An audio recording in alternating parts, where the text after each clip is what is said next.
ఆత్మీయమైన మిత్రులందరికీ శుభోదయం. ఉదయబాబు మినిమం బేసిక్స్ ఛానల్కు మీ అందరికీ స్వాగతం.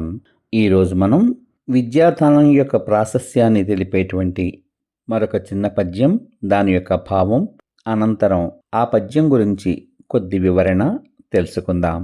ముందుగా పద్యం మీకోసం 3 సార్లు యథాతథ పఠనం.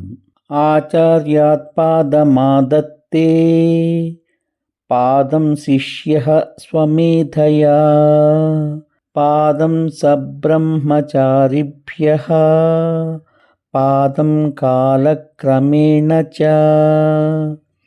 ఆచార్యాత్ పాదమాదత్తే పాదం శిష్యః స్వమేధయా పాదం సబ్రహ్మచారిభ్యః పాదం కాలక్రమేణ చ. ఆచార్యాత్ పాదమాదత్తే పాదం శిష్యః స్వమేధయా పాదం సబ్రహ్మచారిభ్యః పాదం కాలక్రమేణ చ. ఇప్పుడు ఈ పద్యం యొక్క భావం తెలుసుకుందాం. విద్యలో ఒక వంతు గురువు ద్వారా వస్తుంది, మరో వంతు మన యొక్క స్వయం కృషితో వస్తుంది, ఇంకొక వంతు సహచరుల ద్వారా వస్తుంది, చివరి వంతు కాలానుభవంతో లభిస్తుంది అని ఈ పద్యం యొక్క భావం. ఈ పద్యానికి చెందిన మరొక చిన్న వివరణను ఇప్పుడు మనం తెలుసుకుందాం. ఈ పద్యం విద్య యొక్క సమగ్రమైన స్వరూపాన్ని తెలియచేస్తుందట. మనం చాలాసార్లు గురువుగారే అన్నీ నేర్పేస్తారు అని భావిస్తాం, కానీ నిజానికి గురువు తలుపు మాత్రమే చూపిస్తాడు, అంటే ద్వారం మాత్రమే చూపిస్తాడు. లోపలికి నడిచి వెళ్లాల్సింది శిష్యుడే.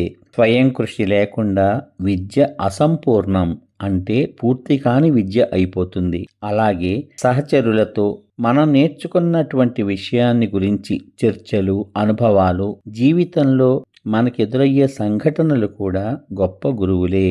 కాబట్టి ఈ పద్యం విద్యార్థులకు, అంటే విద్యను అర్థించేవారికి, అంటే చదువుకునేవారికి వినయాన్ని నేర్పుతుంది అని భావం. నేను అన్నీ నేర్చేసుకున్నాను అనే భావం అజ్ఞానం. నేను ఇంకా నేర్చుకుంటూనే ఉన్నాను అనే భావమే జ్ఞానము.